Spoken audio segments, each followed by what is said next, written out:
Hello hi అండి, అందరికీ నమస్కారం.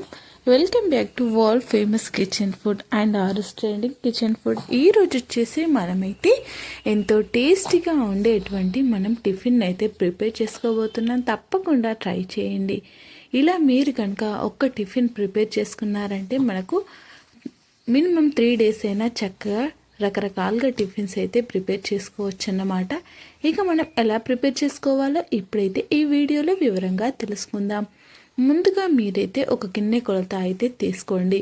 ఇక దాని వంతుగా మీరైతే మినపప్పుని తీసుకోవాలి. ఇక అదే కొలతతో 2 కప్పుల వరకైతే మీరైతే ఇడ్లీ రైస్ దొరుకుతుంది కదండి, మనకైతే స్పెషల్గా ఇడ్లీ రైస్ అయితే ఉంటుంది, అది తీసుకోవాలన్నమాట. ఇక ఆ తర్వాత అదే కప్పు కొలతతో మనం రెగ్యులర్గా మనం ఇంట్లో ప్రిపేర్ చేసుకునే రైస్ ఉంటుంది కదండి, ఆ రైస్ అయితే వేసుకోవాలి. ఇక అదే గిన్నె కొలతతో మనమైతే 1/2 కప్పు వరకు అయితే ఇలా సగ్గుబియ్యం అయితే వేసుకోండి. ఇలా ఇవన్నీ వేసుకొని చక్కగా కడిగి పక్కన పెట్టేసుకోవాలి. మీకు గనక టైం ఉంది అనుకుంటే వీటన్నిటిని మీరైతే చక్కగా 5 hours పాటు చక్కగా నానబెట్టారనుకోండి, మనకు పిండి అనేది చాలా చక్కగా వస్తుంది. ఇక మీరైతే నానబెట్టేసుకోండి, చక్కగా కడిగి పక్కన పెట్టేసుకోండి. చూసారు కదండి, ఇలా మీకైతే మనం తీసుకున్నటువంటి రైస్ కానీ, బియ్యం, ఇడ్లీ రైస్ కానీ, ఇలా పప్పు కానీ ఇవన్నీ పూర్తిగా నానిన తర్వాత చక్కగా మనమైతే మిక్సీ జార్లో వేసుకొని చక్కగా మిక్సీలో వేసుకొని మనం దోశ పిండిని అయితే ప్రిపేర్ చేసుకోవాలి. చూసారు కదండి, మనకైతే దోశలు ప్రిపేర్ చేసుకోవడానికి ఇలా ఉండాలన్నమాట. మీరైతే ఇలా పిండినైతే ప్రిపేర్ చేసుకోండి. చక్కగా మీరు ఎంతవరకు పిండినైతే తీసుకుంటున్నారో బియ్యంని అదంతా కూడా చక్కగా మిక్సీ జార్లో వేసుకొని మిక్సీ వేసుకోవాలన్నమాట. ఇక ఆ తర్వాత మనమైతే 1/2 tablespoon వరకు అయితే మీరైతే ఇది వేసుకోండి. మనకు ఇది వచ్చేసి ఏంటంటే మెంతి పొడి.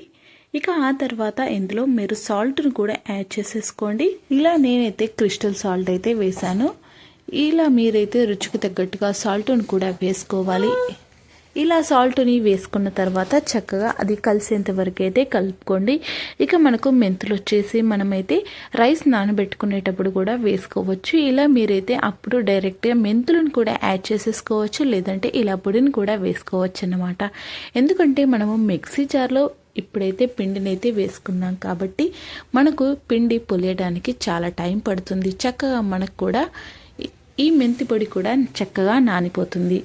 చూసారు కదండి, చాలా చక్కగా ఫెర్మెంటేషన్ అయితే అయ్యింది. ఇలా మీకైతే అయ్యేంత వరకు అయితే ఉంచుకోవాలన్నమాట. మనము నైట్ అనేది పిండి మిక్సీ జార్లో వేసుకున్నామంటే మార్నింగ్ వరకు వచ్చేసి చాలా పర్ఫెక్ట్గా మనకైతే దోశ పిండి అయితే ప్రిపేర్ అయిపోతుంది. చూసారు కదండి ఎంత బాగా వచ్చిందో, చాలా అంటే చాలా బాగా వచ్చింది. ఇక మనము ఇలా గనక ప్రిపేర్ చేసుకున్నామంటే చక్కగా మనము ఈ దోశ పిండితో మనం ఎలాంటి స్నాక్స్ అయినా ప్రిపేర్ చేసుకోవచ్చు. అంటే దీంతో మనము పొంగనాలు, దోశ, ఇడ్లీ ఇవన్నీ కూడా చక్కగా వేసుకోవచ్చు అన్నమాట. మనకైతే ఫ్రిడ్జ్ ఉంటే కనుక చక్కగా మనం ఫ్రిడ్జ్లో స్టోర్ చేసుకున్నాం అనుకోండి, మనకైతే 1 week వరకు కూడా చక్కగా మనమైతే టిఫిన్స్ అయితే ప్రిపేర్ చేసుకోవచ్చు. చూసారు కదండి, ఇలా మీరైతే చక్కగా పిండిని అయితే ఇలా ఫెర్మెంటేషన్ అయితే చేసుకోవాలి. ఇక ఆ తర్వాత మనము ఎంతవరకైతే ఈరోజు మార్నింగ్ బ్రేక్ఫాస్ట్ కోసం పిండిని అయితే తీసుకుంటామో అంతవరకే సపరేట్గా ఒక గిన్నెలో వేసుకొని మనం బ్రేక్ఫాస్ట్ని అయితే ప్రిపేర్ చేసుకోవాలి. పూర్తిగా మనమైతే తీసుకోకూడదు. ఇలా మిగిలిన పిండిని అయితే మనం ఫ్రిడ్జ్లో స్టోర్ చేసేసుకొని చక్కగా మనకు ఎంతవరకు యూజ్ అవుతుందో అంతవరకే తీసుకోవాలి. ఇక ఆ తర్వాత మనం నెక్స్ట్ డే వచ్చేసి మనం ఎలాంటి బ్రేక్ఫాస్ట్ అయినా ప్రిపేర్ చేసుకోవచ్చు. ఇక ఈరోజు వచ్చేసి దోశ వేసుకున్నాం కాబట్టి మళ్ళీ నెక్స్ట్ డే దోశ అంటే ఇంట్లో వారు తినరు కాబట్టి మనమైతే దోశ కానీ, దోశకు బదులుగా పొంగనాలు, ఇలా ఇడ్లీ కానీ ఇదే పిండితో వేసుకున్నా చాలా బాగొస్తాయి. చాలా అంటే చాలా బాగుంటాయి, మెత్తగా స్పాంజీ లాగా ఉంటాయన్నమాట.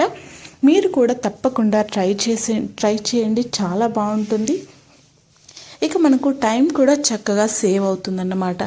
చూసారు కదండి, ఇలా మనమైతే దోశ పిండితో చక్కగా మనమైతే ఇలా 1 by 1 ఇలా దోశలు అయితే వేసుకోవాలి. నేనైతే ఇలా వేస్తున్నప్పుడు నాకైతే భలే అనిపించింది. ఎందుకంటే చాలా అంటే చాలా బాగా వచ్చాయి, చాలా మెత్తగా, చాలా స్పాంజీ లాగా ఉన్నాయన్నమాట. వేయడమే కాకుండా తినడానికి కూడా చాలా బాగున్నాయి. మేబీ మీ అందరికి కూడా ఈ దోశ పిండి, దోశ రెసిపీ నచ్చుతుందని నేను అనుకుంటున్నాను. మీకు కనుక ఈ దోశ నచ్చినట్లయితే తప్పకుండా మా ఛానల్ అయితే లైక్ చేయండి, షేర్ చేయండి, సబ్స్క్రైబ్ చేసుకోండి. ఇలాంటి మరెన్నో ఈజీ అండ్ సింపుల్ బ్రేక్ఫాస్ట్ని ఎలా ప్రిపేర్ చేసుకోవాలో మీకు ఇలాంటి మరెన్నో వీడియోస్ కూడా మీకు నోటిఫికేషన్గా రావాలి అంటే కనుక చక్కగా మా ఛానల్ అయితే సబ్స్క్రైబ్ చేసుకొని మాకు సపోర్ట్ చేయండి. ఇప్పటి వరకు మా వీడియోకి లైక్ చేయకుంటే ఒక చిన్న లైక్ చేసి మా ఛానల్ని సపోర్ట్ చేయండి. ఇక చూసారు కదండి, ఇక మనం దీనికోసం అయితే చక్కగా పల్లీ చట్నీని అయితే ప్రిపేర్ చేశానన్నమాట. ఇక పల్లీ చట్నీ కూడా చాలా బాగుంటుంది. ఇందులో పల్లీ చట్నీలో ఒక సీక్రెట్ ఇంగ్రీడియంట్ వేశారంటే చాలా బాగుంటుంది. ఇక మనం స్పెషల్గా ఈ రెసిపీ వచ్చేసి మరెప్పుడైనా చేస్తాను. ఇప్పటివరకైతే ఈ పల్లీ చట్నీని అయితే మీరైతే ఇంట్లో ప్రిపేర్ చేసుకోండి. ఇలా మీరైతే 1 by 1 ఇలా దోశలు అయితే ప్రిపేర్ చేసుకోవాలన్నమాట. ఇప్పటి వరకు అయితే వీడియోని స్కిప్ చేయకుండా చూసినందుకు థ్యాంక్ యూ. ఇంకా పూర్తిగా చూడండి, ఎందుకంటే మనకు మరొక వెరైటీగా ఈరోజు అయితే దోశను అయితే ప్రిపేర్ చేసుకుందాం. చూసారు కదండి, ఇలా 1 by 1 దోశలు అయితే ప్రిపేర్ చేస్తూ ఉంటారు కదండి. ఇక మనం వెజిటేబుల్ దోశను కూడా ఇప్పుడైతే ప్రిపేర్ చేసుకుందాం. చాలా బాగుంటుందండి, చాలా టేస్టీగా ఉంటుంది. ఇక ఇది వచ్చేసి మనం ఎలా ప్రిపేర్ చేసుకోవాలో ఇప్పుడైతే మనం తెలుసుకుందాం. చూసారు కదండి, ఇలా మీరైతే చాలా ఎక్కువ మంది అయితే దోశని 1 time అయితే 1 side వేయిస్తారు. మీకు నచ్చితే ఇలా 1 side కానీ వేయించుకోవచ్చు, లేదంటే 2 sides కూడా మీరైతే టర్న్ చేసుకోవచ్చు అన్నమాట. ఇలా మీరైతే చక్కగా పిండిని అయితే వేసుకోండి. మరీ స్ప్రెడ్ చేయని అవసరం లేదండి, ఎందుకంటే చాలా బాగుంటుంది కాబట్టి. చూసారు కదండి ఎంత స్పాంజ్ లాగా వచ్చిందో, తినడం కూడా చాలా బాగుంటుంది, తింటే కూడా చాలా బాగుందండి. చూసారు కదండి, ఇలా మీరైతే చక్కగా ప్రిపేర్ చేసుకోవాలి. ఇలా మీరైతే ఎక్కువ స్ప్రెడ్ చేయకుండా ఉండాలి. ఇక దీనిపైన మీరైతే చక్కగా మీరు పిండి వేసుకున్న తర్వాత వెజిటేబుల్స్ ఏవైతే ఉంటాయో అవన్నీ కూడా మీరు పిండిని స్ప్రెడ్ చేయకుండా దీనిపైన వేస్తూ ఉండాలన్నమాట. ఇలా వేసేటప్పుడు మీరు స్టవ్ అనేది లో ఫ్లేమ్లో ఉంచుకొని చక్కగా పైన వెజిటేబుల్స్ వేసుకొని చక్కగా మీరు ఫ్రై చేశారంటే, ఫ్రై అంటే మరీ ఫ్రై అవసరం లేదండి, ఎందుకంటే మనకు పిండి చక్కగా ఫెర్మెంటేషన్ అయ్యింది కాబట్టి చాలా బాగుంటుంది. చూసారు కదండి, పిజ్జా కంటే అద్భుతంగా కనిపిస్తుంది, చాలా బాగుందండి. ఇలా చక్కగా చాలా రకాలుగా బ్రేక్ఫాస్ట్లు అయితే ప్రిపేర్ చేసుకోవచ్చు. ఈ వీడియో కనుక మీకు నచ్చినట్లయితే తప్పకుండా లైక్ చేయండి, షేర్ చేయండి, సబ్స్క్రైబ్ చేసుకొని అలాగే మా ఛానల్కి సపోర్ట్ చేయండి. Thank you for watching. Thank you.